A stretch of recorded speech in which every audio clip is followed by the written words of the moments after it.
So welcome everybody. We're really happy to have everybody here.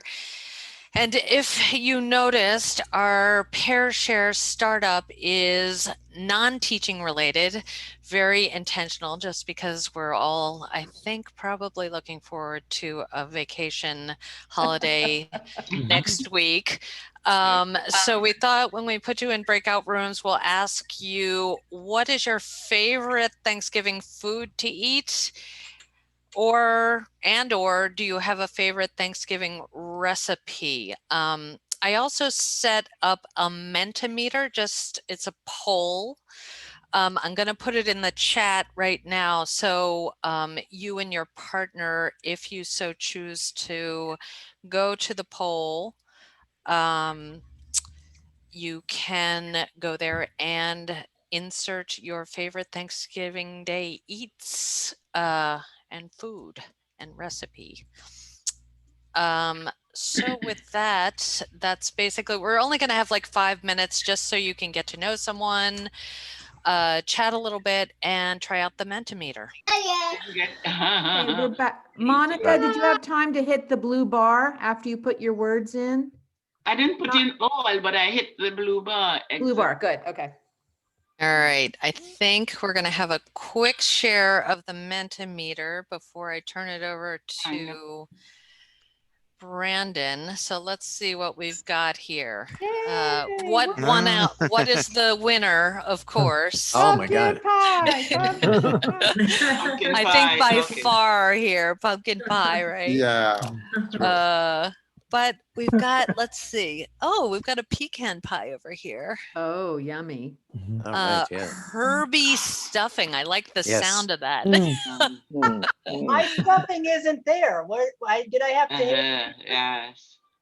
Sue, where is your stuffing? Maybe it's in some small print there. Creamed onions. Oh my gosh, who also does creamed onions? I didn't know that was somebody else. Creamed onions. My family too. Yeah, Really? my dad's favorite. My cousins always did that. I could not understand it. My dad used to peel the onions. Yeah. Did I need to hit something else? I wasn't hearing. I don't know, Sue. Maybe you should try it again if you get a chance. And I like, just as a last note, whoever said anything very easy to make, I think is a good way to end this. And is the top one pasteles? Is that the? I said pastels. It's a Spanish dish. Okay. All right. Yes. Made with cornmeal with meat inside. You know. Oh, I see. Minced Like meat and different meats and olives and anchovies and everything. like a pasty, a pasty or a empanada almost. You're editing it and Yeah, pasteles is pasteles. It's just we call it pastels in the West Indies. That's all. Excellent. Excellent. Well, I have to say, Brandon is my Mentimeter mentor. He's the one who introduced me and got me using it. Great to use with students. And with that lovely poll, thanks everybody. I'm going to pass it over to Brandon. Right. So I'm going to share my screen here. All right. So I know the focus is on breakout rooms. I had done a similar presentation for some of the teachers at Hunter. I'm the coordinator of the SPELL program there. That's our Saturday program, the adult literacy program at Hunter.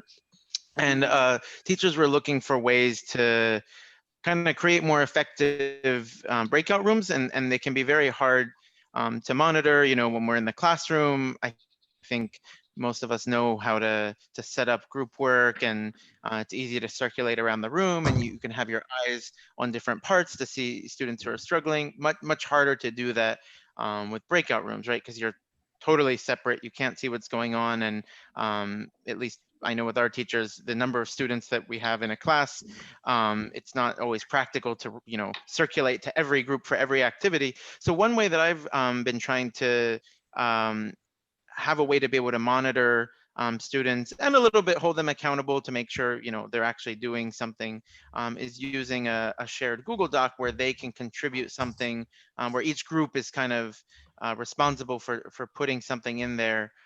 So that allows me to assess a little bit too, depending what it is. So I'm going to move on to the, oh, and sorry, this is, I forgot to update the date. So this was from our meeting on October 17th, as you can see. So just a couple things before we get into the actual setting up of the breakout rooms. Oh, and I should have mentioned too, we'll have, I'll probably just talk about 15 minutes and then we'll have 10 minutes for questions and answers. But if you think of something, if you could put it into the chat, I think that'll be helpful because then we can go through some of those questions after.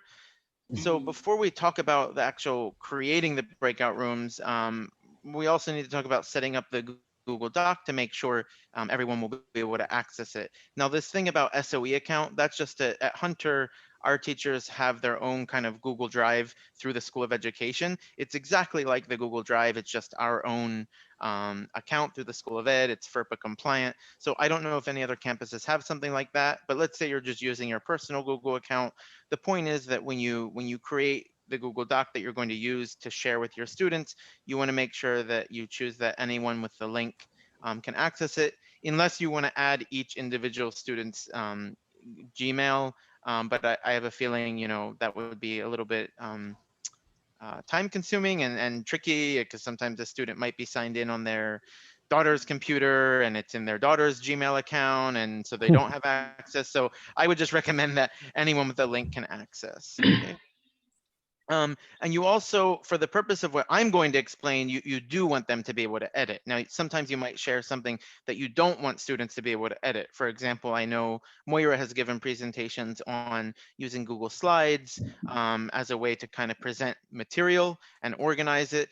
And I do the same, and I often set the setting here as viewer because I don't want students editing my slides.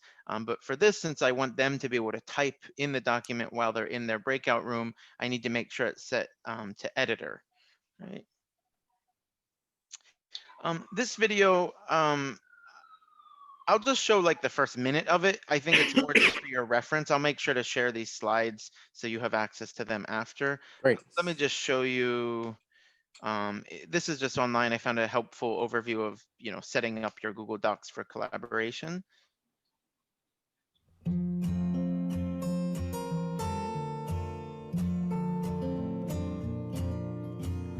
Hi, my name is Seti and welcome back to another tips and tricks with Apps Events and Acer. In today's video, we'll be looking at the updated way of sharing files within G Suite. Now, sharing and collaboration is really at the core of everything G Suite does, and so you will be spending a lot of time sharing files with others. Now, once your document is ready to be shared, the first thing you'll do is navigate to the top right corner. That's where you see that big share button. Now, this is still the same as before, but once you click it, you get a brand new dialog box. Now, this box looks very different from the previous one. The previous one had all the information in one box. Here it is split into two sections. So we have the top section. This is where we add people and groups. And then we have the bottom section where it's all about getting a link to this file. So and this is that's good the for bottom sharing it section with that we're very concerned large with, that groups, link. or maybe even making it public on the internet. So the first thing we're going to do is at the top, we're going to add some. Yeah. So, I mean, you can watch the rest on your own, but the most important part is what he was talking about with that, the get link part, right? Because the easiest way I find to share it, you can send the link in the chat. And I know many of you use some kind of learning management system, whether it be, Schoology or Moodle or Edmodo, whatever you might use, or even a WhatsApp group, however you're sharing links with your students. You generate that link and it allows everyone to access it. And if you're using Zoom, well, I mean, for this, obviously you'll be using Zoom because we're talking about breakout rooms. You can just send that again in the chat if necessary. So that's just helpful video if you don't feel as confident about how to set up a Google Doc. So now setting up the groups, right? So, and setting up the breakout rooms. So the way I normally do it is I like to assign, when you go into the settings, you click breakout rooms, you have a number of different settings. So I usually assign my groups manually. You can do automatically, which, generates the random groups, but I like to kind of have a little bit of control over who is in which group. But again, that depends on the activity that you're doing. But in this case, I usually use color coding, as you can see here. So then within the Google Doc, I use the color to help students know which part the activity that I've set up that their group is responsible for typing something into. I just find that it helps them to find it more quickly. But you can even just use the number of the breakout room if you think that's enough. And then another part I find very helpful, and I saw Eric had done it with us when we were in our breakout rooms. We could see that countdown timer. So I find that really useful. So I just want to point out where you can find that. So when you click the options for the breakout rooms, you can move all participants into breakout rooms automatically. So you, like Eric had that set. So when he opened the breakout rooms, we all were pushed in them automatically. Or if you uncheck that, that means the student has to click, yes, I want to enter the breakout room. You can allow students to return to the main session at any time, or you can, if you don't check that, that means they're stuck in their breakout room. But they can click that ask for help button. I also try to help my students practice that when they're in the breakout room, there's a button ask for help that notifies me that they want me to come in to their room. So that's a really useful feature. And the breakout rooms close automatically after. So that's the one that allows you to have that countdown timer. So let's say I tell my students they're going to have 10 minutes. So I put in the 10 there, and while they're in the room, they can see how much time they have left. You can also send a message to, and these are things I know many of you might know, but I want to make sure I'm covering all of it for those who haven't used breakout rooms as much. You also have the ability to broadcast a message. So that I can't show you that here because we're not, when the breakout rooms are actually open, there's a function, you can close the rooms or you can broadcast a message. So I might tell students like, oh, make sure you're doing part 2, or, oh, I noticed some students are, whatever I want everyone to see at the same time. Or sometimes I realize that, oh, I gave them 10 minutes, nobody's done. So then I look at the clock and I say, okay, right now they should be finishing. It's almost 2. I'm going to say, okay, everybody, disregard the timer, stay in your breakout room till 2 to finish. And then the final option about the countdown timer, like I think you saw Eric had it set for about 10 seconds. You could make it 30 seconds, 60 seconds, however much time you want. When the breakout rooms close, they get a little notification, and then the room automatically closes and kicks them back to the main session. Okay, so these are some of what can be both good and overwhelming about Zoom is the number of settings and options. It's something that I've come to like now that I've gotten a little more comfortable with all these settings and options. It allows you to really set it up in a way that is going to work for your class. So a couple final notes.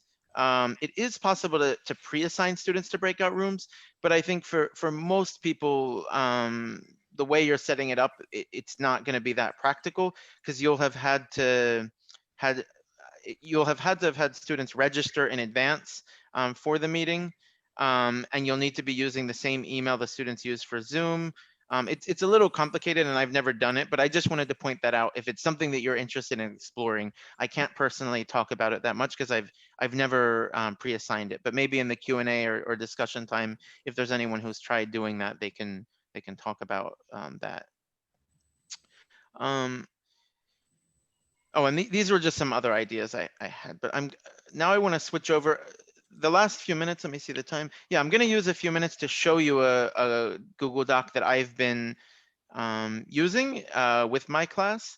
I teach, mostly I'm in charge of a program at Hunter, but I also teach just this reading course at LaGuardia, the English Language Center. So the way I usually set up the class, I have a little agenda here, and everybody has access to this.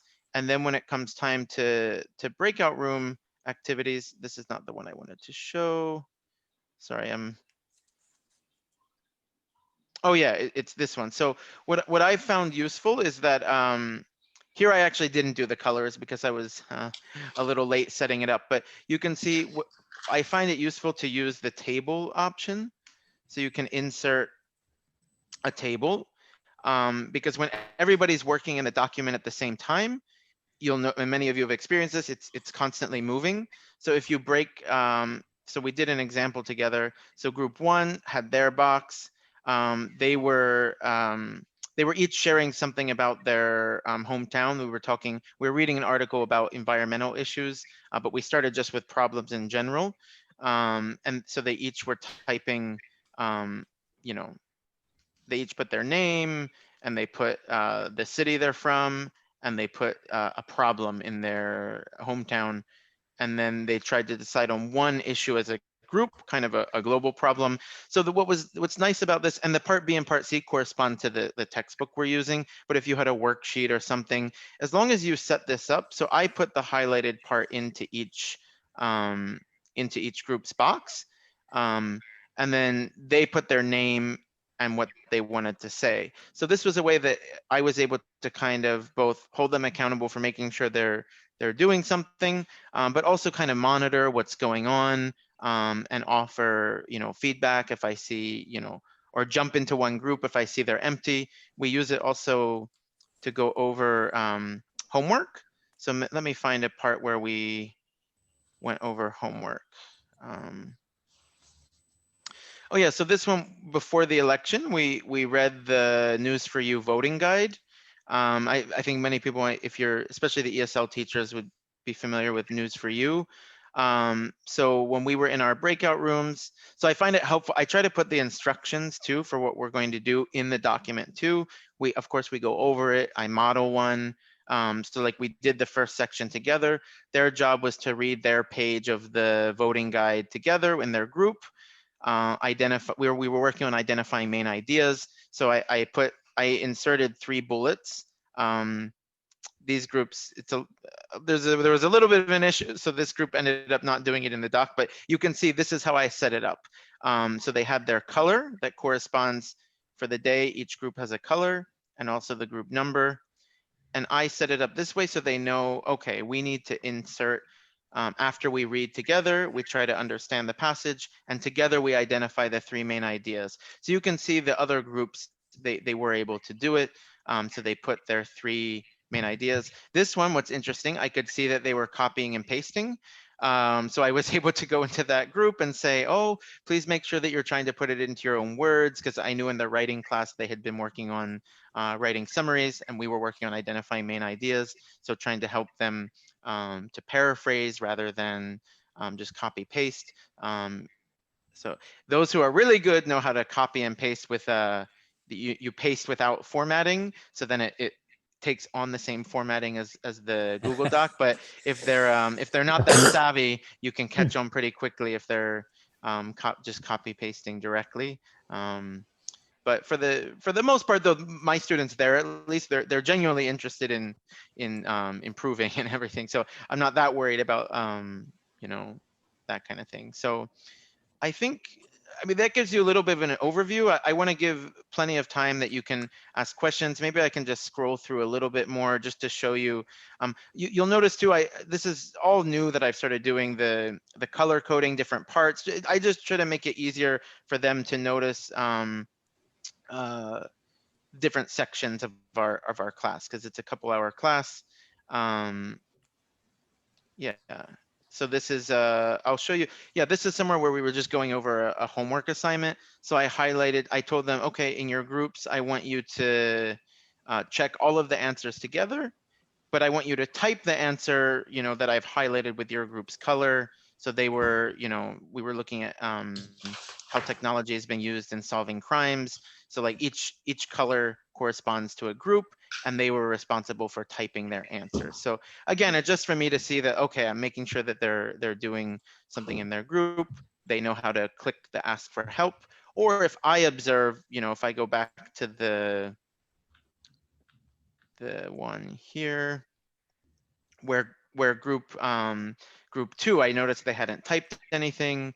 So I went in, and it was because they were having trouble understanding some of the reading, and I observed that, oh, they hadn't typed anything. So it was a good way that I knew that they needed help, so I was able to go in, and then I just told them, okay, don't worry about typing it. When we come back together, you can just share with the class, a couple ideas of what your section was about. So I found it useful as a way to help students collaborate in their breakout rooms. It gives them a little structure. I can have the instructions there.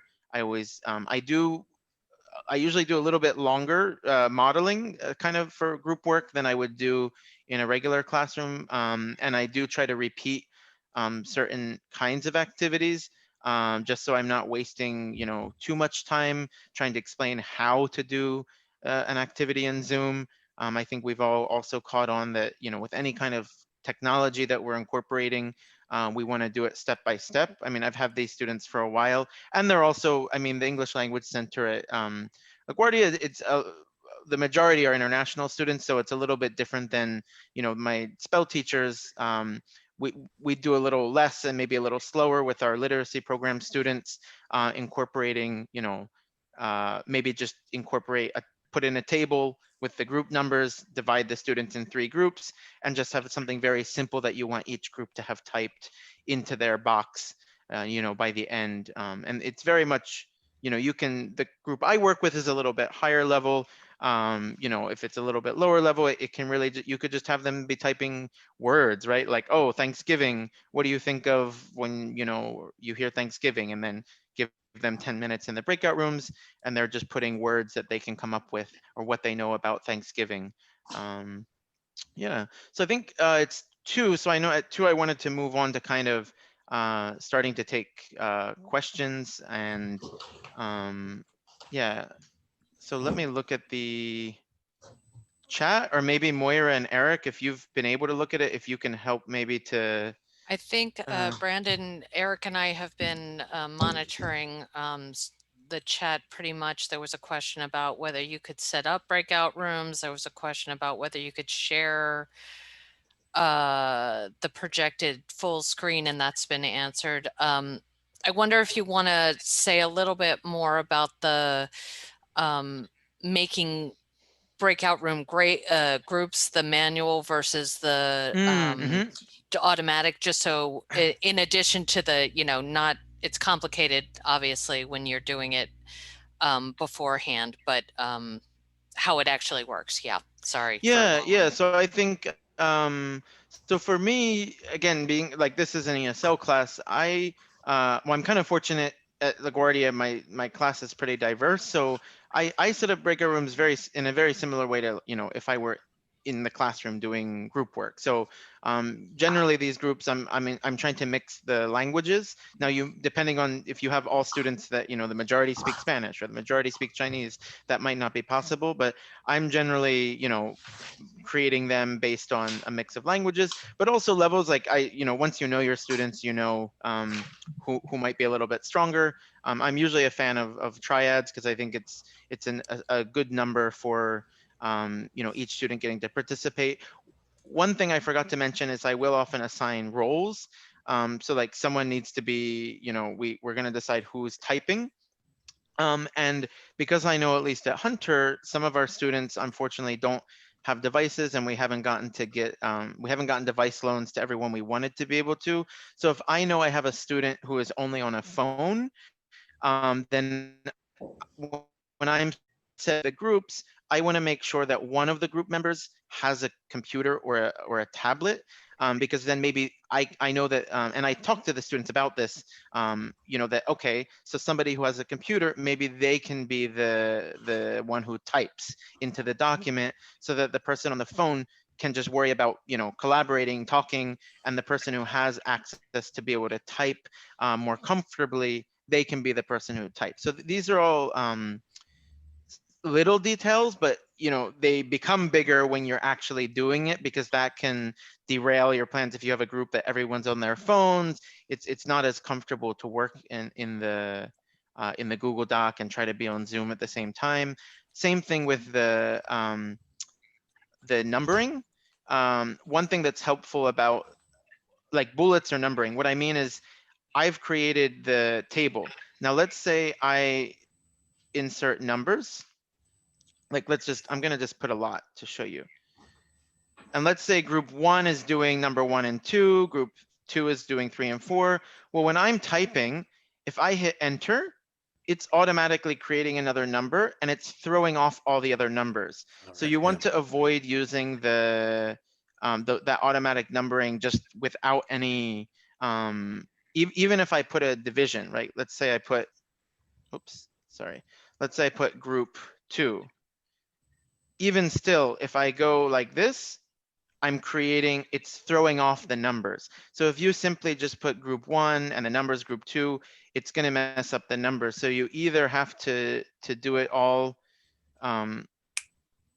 without the automatic formatting, right? Or like I said, I find it most comfortable when you have several groups working at the same time to just insert that table, and then I can have group 1. I mean, you can make it look fancier if you want, but even just a simple group 1, group 2, then when they're typing, they're not getting confused with like everything moving around or changing. Then they have their spot. And I think it's helpful usually to have some kind of template if there is something very specific that you want them to be putting, right? So if it's the exercise, 2 on page 127, you can put it in there, and you want them to put 1, 2, and 3, their answers together, whatever it may be. If you set that up, that's helpful then, so they know what to do. Brandon, I have a think question. Kitty had a question. Kitty, jump right in. Yeah. Yeah, so I've never done this, so I'm just trying to envision what you're even talking about.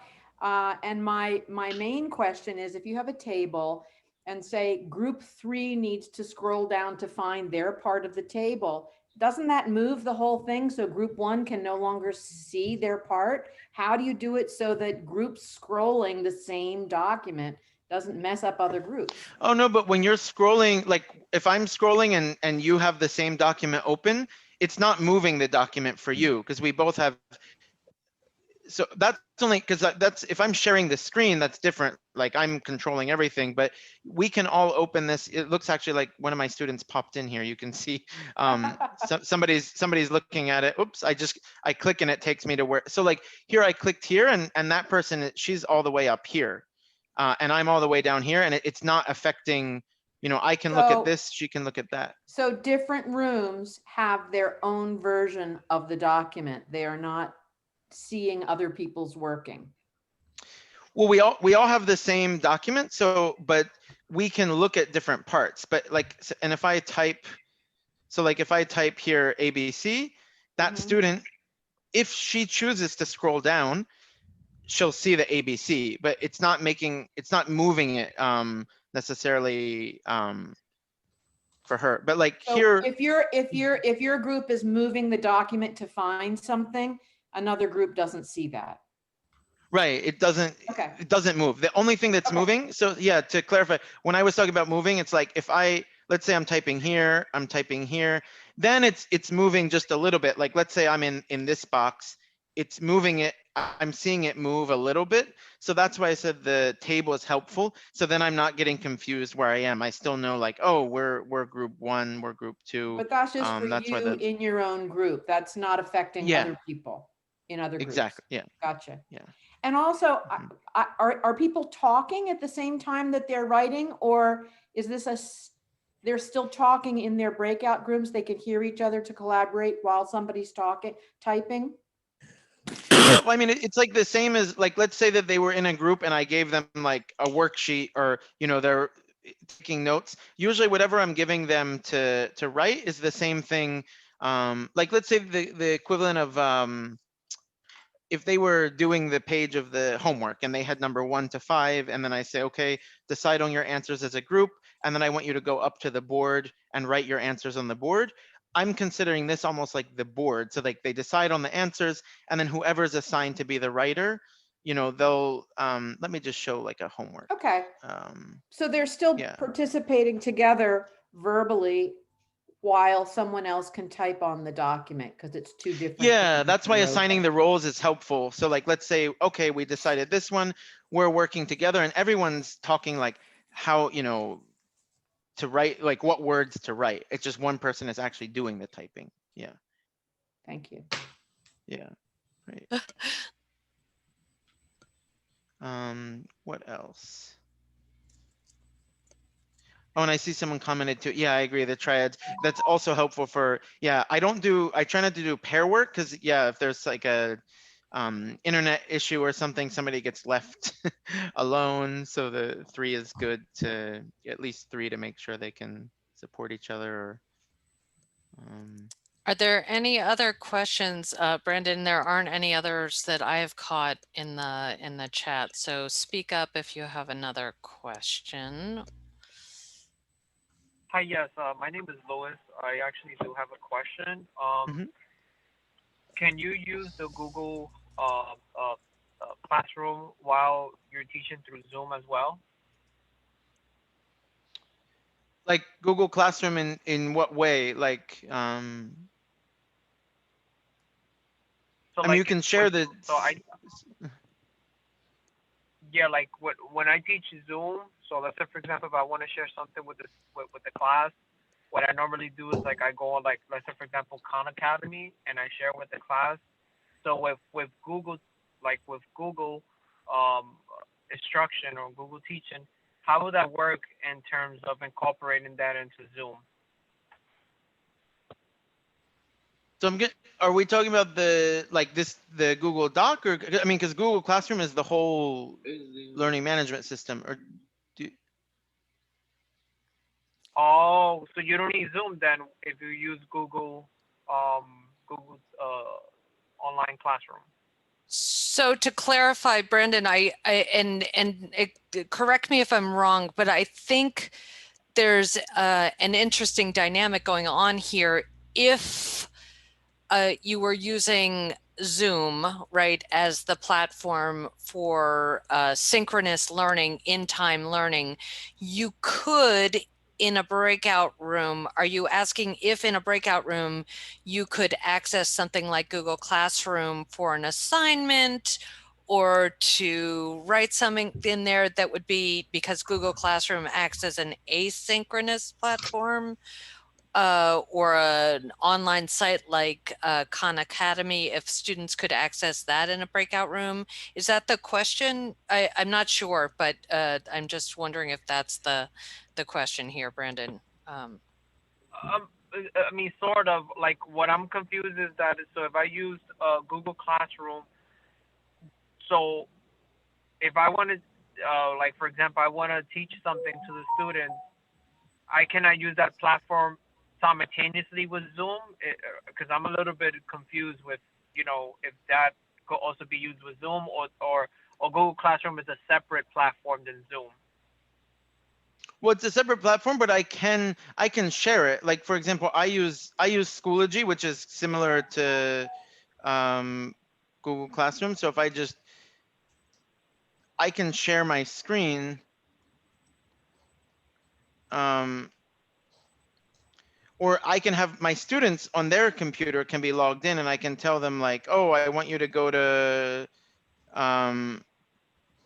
if I want them to be able to access like a link or something, or for example, if I want them to watch a video, for example, in the group, or here actually, I'll do this Padlet they were talking about in their group. So I had them click on the Padlet, and then in their breakout room, they can share the screen in the breakout room. You just have to make sure in your settings. So let me just show you where, because all these things do kind of matter. Okay. So that because if you want, for example, if you want them in their breakout room to be able to watch a video together, when I go to,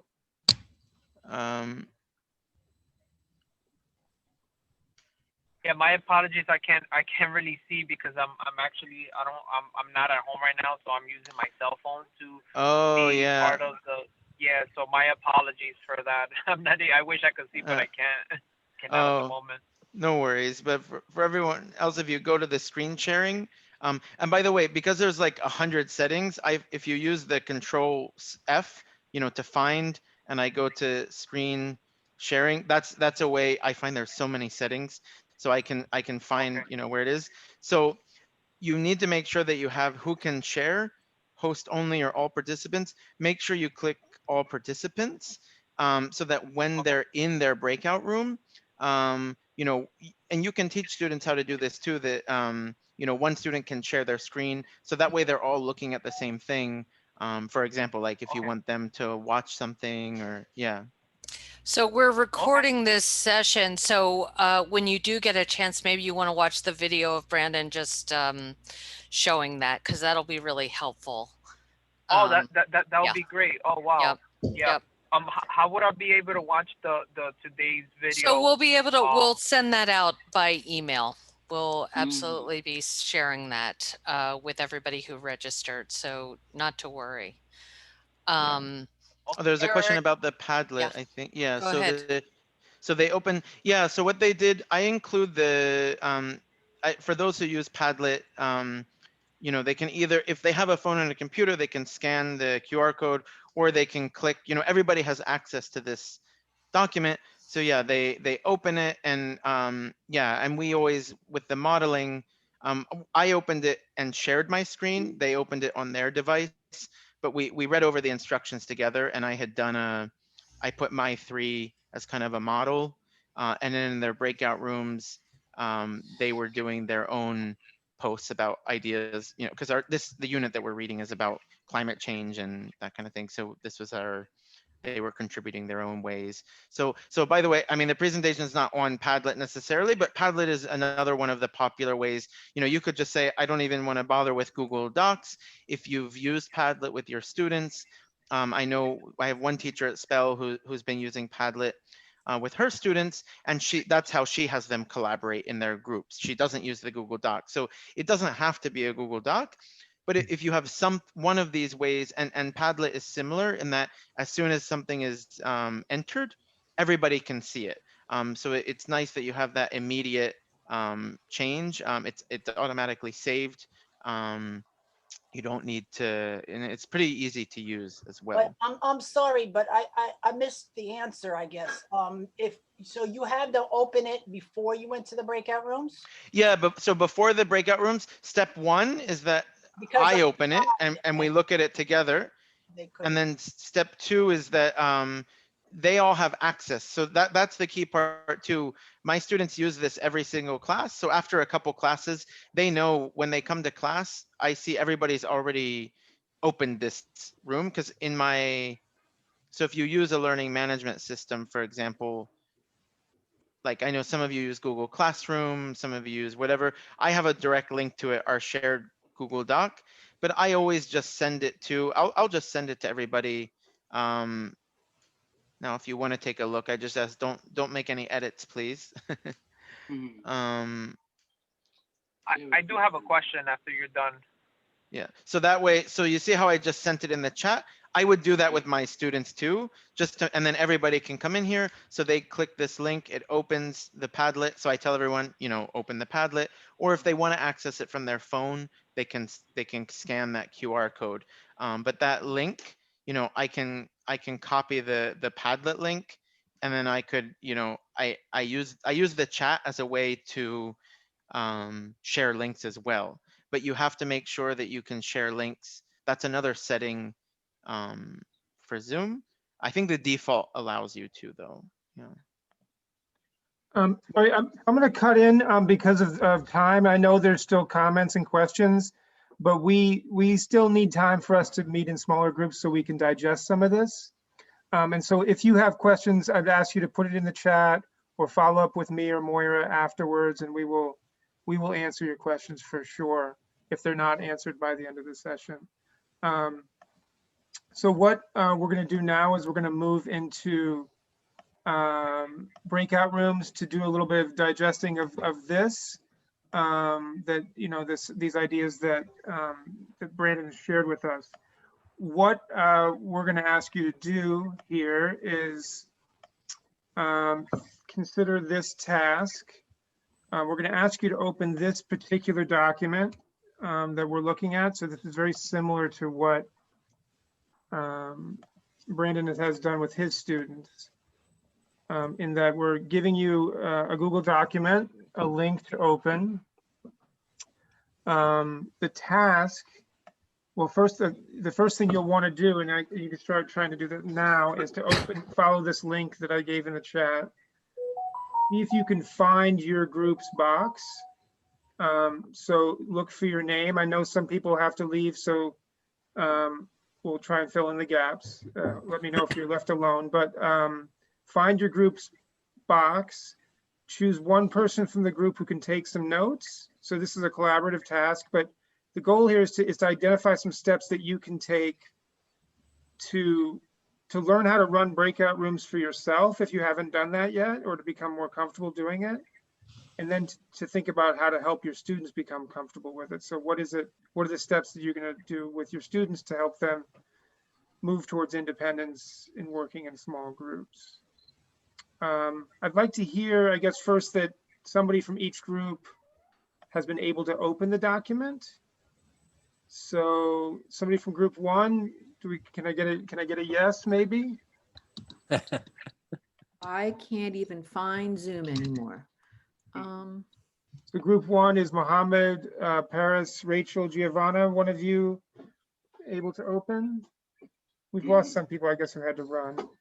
Can't open it. I can't open it. I mean, I can't either. Kitty can't. I tried to click the one in the chat box, and it didn't open, and I also now can't find Zoom. Yeah. Kitty, are you on a phone? No, I'm on Oh, laptop. I should okay. be able to do it, and I don't know where to go. go to the side. There's like a side thingy.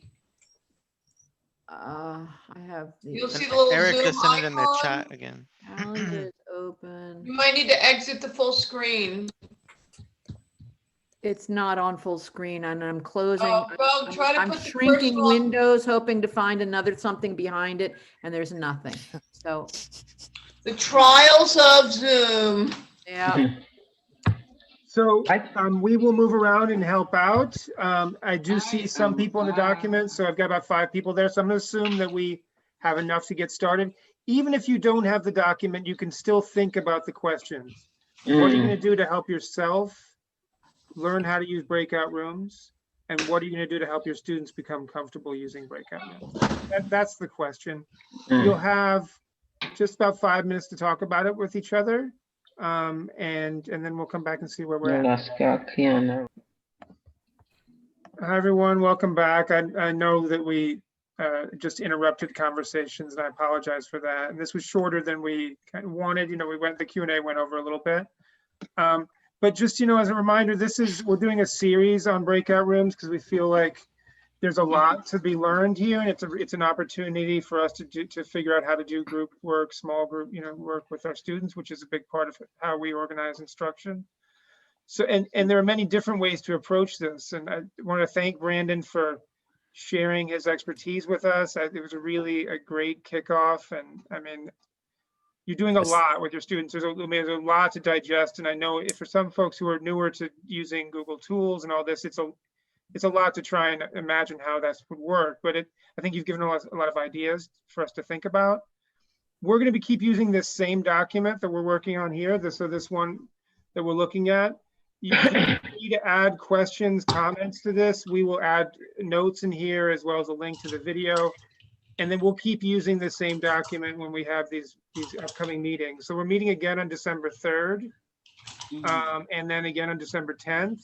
We will have different teachers who are presenting, like Brandon did, on how they use breakout rooms. So mark your calendars, December 3rd, December 10th. We're just meeting for an hour because we know people are really busy. And I'm sorry for going over a few minutes now. And it's 1:30 to 2:30 as well, December 3rd? Yeah. Yeah, okay. Your registration for this session is actually the same registration. So you're already registered for these upcoming ones. So if and you'll get reminders. So hopefully you can come. What we would recommend is if you're teaching before then, give a breakout room a shot. It doesn't have to be a half hour. It doesn't have to be 45 minutes. It could be 5 minutes. You could ask students the same question. What's your favorite food to eat at the holidays? Try a 5-minute conversation with groups of 3.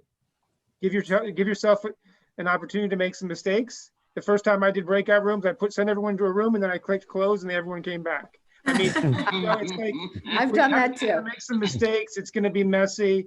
Students won't be able to hear each other. There'll be 1,000 other problems. But at the same time, there's opportunities that happen. There's friendships that get formed among people that haven't had a chance to talk to each other. You know, it's a place for us to learn, I think. So. Yes. Yeah, I wanted to quickly mention too that I showed what I showed is, you know, several steps along. I wouldn't start necessarily with that. Like you could even just create, for example, I mean, what Eric said with the, you know, 5 minutes just for them to get the feel of going to a breakout room and don't have them do anything at all. And then if you were to use the Google Doc, mine is a running Google Doc we use every week because my students are used to it, but you could create one Google Doc just for your activity. And it could just be one page with 4 boxes, you know, group 1, group 2, group 3, group 4, and that's it. If, you know, because your students might not be used to doing that. And then you send the link in the chat. And just like Eric did, just check, okay, one person in each group got in, they can type. It doesn't have to be nearly as involved. What I was just trying to show where you can go with it. But, you know, I think that requires, it depends how many contact hours you have with your students. Many of us have only a few hours, you know, a week maybe. So we don't want to spend too much time to set this all up. So you can just do something very basic, like 5 minutes to talk about your favorite food. The next class, okay, we're gonna try to access this Google Doc and just have them type, you know, each student writes one sentence. The first time I used one, I just had students type their name and their first language, and that's it. So I just wanted everyone go to the Google Doc, type your name and your first language. So step by step until they, and you get more comfortable with it. Yeah.